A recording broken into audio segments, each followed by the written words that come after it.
What's up, everyone? It's Manuel here with Financial Fitness, and today we're going to be talking about the FIRE community.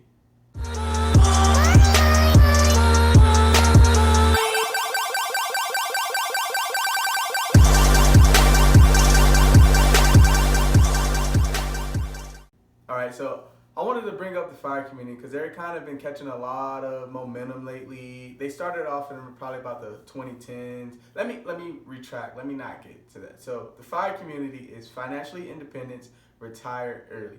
So basically, it started off really with millennials, but now everyone's doing it. I don't want to say everyone's because that just sounds like everyone. Who's everyone? But yes, a lot of people are getting towards this movement of becoming financially independent and retiring early. So the basics of what the FIRE community tries to do is they try to spend less, make more money, and invest the difference. And it sounds super simple, but in reality, that's just what it is, you know? So they have like some basic principles. Like, so what are the basic principles of the FIRE community? It's really to dream big, actually, in reality, you know? Because as kids, we always used to dream. You always wanted to be a firefighter or an astronaut. And, you know, at some point in life, typically when you have a kid or when you get a job or when you get those first responsibilities, those dreams kind of get pushed to the side. When the FIRE community is really trying to still continue to dream no matter what their circumstances, you know, because some people get started at different times during this. I've seen some people in the FIRE community start in their 40s. I've seen people who started in their 20s. I've seen some people who right out of high school was like, hey, you know, I want to be financially independent and retire early. You know, it's all about what they had access to or when they got started, I guess, with it. But the first principle of FIRE is to dream big, and then to go and achieve those dreams. The second principle they kind of really live on is extreme frugality. And I guess I shouldn't say extreme, but they live on less. You know, you find a number on what you and your family can live on, and they live on that. And no matter how much they make sure they live within that. So I saw one guy, he was up in Canada. I thought this guy was insane. This dude was an engineer, right? Himself making 110,000 a year. Let alone his wife was like a librarian, was making another 45,000. But as a family, him, his wife, and 3 kids, they lived on $35,000 a year. $35,000 a year, making together as a family $145,000. You know, and they made it work, and he did that for about 4 or 5 years, and he was able to retire. And his wife continued to work because she wanted to, but because his family lived on $35,000 a year, but they were making $145,000, he was able to save and invest enough to retire early because he kept his extreme frugality, kept his expenses low. You know, like I said in the beginning, they make more money, keep expenses low, and invest the difference. So it brings me into the third thing that they do is they save and invest. And a lot of people in the FIRE community live on the basis for it's not how much money you make, it's how much money your money makes you. And this is literally like their standard of living. This is their motto, their ethos. I don't know how to say it. This is like the strongest part of the FIRE community because this is what matters, right? They live on less.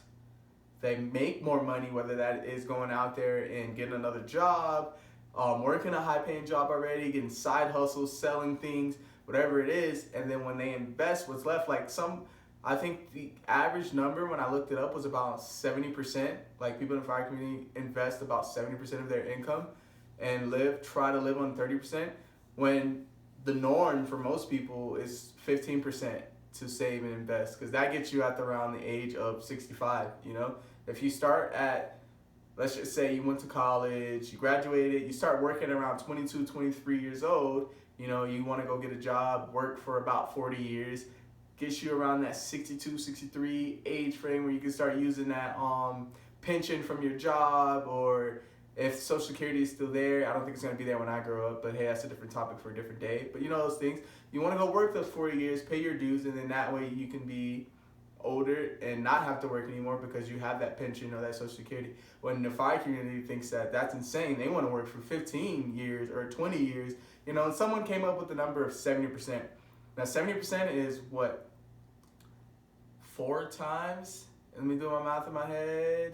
No, that's about 5 times, a little less than 5 times faster. If you're investing 70%, you're trying to do this 5 times faster than the average person is doing it. So if the average person wants to work 40 years and wait for that pension, or invest 15% and live on that 15% after working 40 years, somebody in FIRE community is trying to do it 8 years. In 8 years, because I got that from, because 15%, 5 times 15% is 70, and then you use that same number, the lowest common denominator, which is the 5, and divide that by 40. Yeah, we don't care about the math. Okay, but the point is, on average, the FIRE community is trying to retire from 8 to 10 years, which is insane, right? Well, I don't know, because Albert Einstein once said that the definition of insanity is doing the same thing over and over again and expecting different results. And that's why I've been super intrigued about the FIRE community, because I can't think of a person out there who wants to work for their entirety of their life, or work for the rest of their life. You watching right now, would you not want to spend more time with your kids, go on more vacations, be able to quit your job, And so I think this is one that talked about, for those who have heard about the FIRE community and think these guys are crazy or think they're insane. A lot of people don't talk about that they're not all trying to just quit their jobs and go live on the beach for the rest of their life. Some of them get other jobs. They just work less hours. Or some of them go get jobs in fields that they want to do. I don't know how many people are going to watch this, but how many artists do I have right now who didn't go to art school or can't be artists because they don't make enough money? Well, you retire early and you live off some passive income, or you have some rental properties, or you have an investment portfolio, something like that, then you can go be an artist because you're financially independent, And so how they get to this point, right? The financial independence part is, there's 3 ways that the FIRE community tries to achieve their financial independence. And the first way is doing their stock portfolios. And when the idea is, there's the rule of 4, right? So the rule of 4 is, if you take 4% from your stock investments, you will always have enough to go back. So if I had $1 million and I took 4% of that $1 million, which is $40,000, I will always have $1 million or more in that portfolio, because the thought is that the stock market grows by 6% and you have 2% inflation, so you have 4% left over that you're allowed to take off. So when they live on less, right, like the guy I mentioned earlier who was living on $35,000, if he saved $1 million, has that in a mutual fund, index fund, or a combination of those, and he removes 4% of that, his money should never go away. He should be able to essentially live on that $1 million forever. And then the second way they do it is through passive incomes, through either small businesses,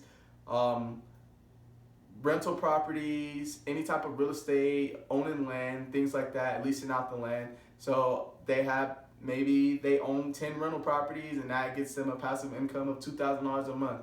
That's only $24,000 a year. But if they were living on that already, or say they go get a small job, maybe some side job, or maybe they work 20 hours a week instead of 40 hours, and they can live off that. Because, say, the same example of our guy who was living on $35,000 a year, he ended up going to get a second job. I think he was he worked at like parks and recreations or something like that. Something he wanted to do. It was like kind of his passion. He ended up doing that, and because he just felt bad being at home all day, so he got bored and went to do that. Like, he was already, I want to say, like painting pictures or something like that, and then got into that community and then found a job that didn't pay great, but he didn't have to work a lot of hours, so he just did that to supplement his income. And the third way is owning some type of dividend stock portfolio, so essentially dividends, you should be able to make about 2.93% off a dividend stock portfolio. So if we're using the same $1 million, without having to take that 4%, you can automatically make $30,000. If you had a dividend portfolio, right, with $1 million, you should be making $30,000 a year. And so also, these aren't like hard lines. There's a combination of those that you can also mix. You can use the rule of 4 as well as with your dividends, or you can have rental properties and dividends, or you can do all 3. The point of the financial independence retire early is to, 1, dream big, think outside the box, and they plan ahead. You see what they need. You go look at how much I need to put into this portfolio, how many rental properties do I need? How much passive income do I need to replace my active income that I have now? You know. So that being said, we're coming to the end of this video, and I want to use my quote. And I've already used Albert Einstein, so I'm gonna go with Albert Einstein again. And this one is the thing that often drives me hate.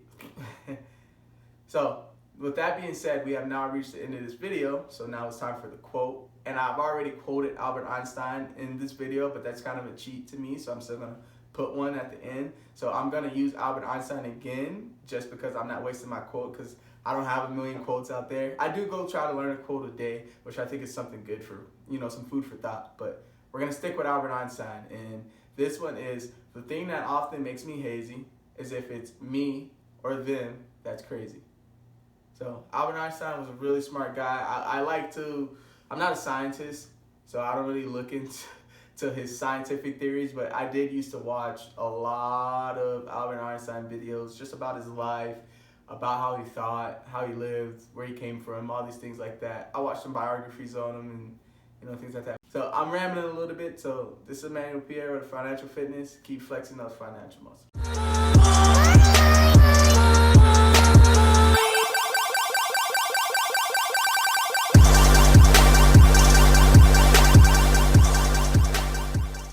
What's up, everyone? If you like that video, I really appreciate it if you could go down and hit that like button or subscribe, just for the YouTube numbers, for the YouTube algorithm. I'm trying to make this channel grow. I have a goal of releasing probably about 3 videos a week, hopefully 4, just depending on how busy it gets now that I'm headed back to work soon. I wasn't working for a while during the pandemic, but my job's calling me back. But still, I'm trying to get this little YouTube thing going. I'm enjoying doing this. It's kind of fun. I get all these ideas in my head all the time, and I feel like I want to share that with someone. So this is me doing that. This is me trying to give back for everything that I've learned from everything that my mentor has given me. So if you like that video, go ahead and smash that like button, hit subscribe, leave a comment. Let me know how I can improve, and keep flexing those financial muscles.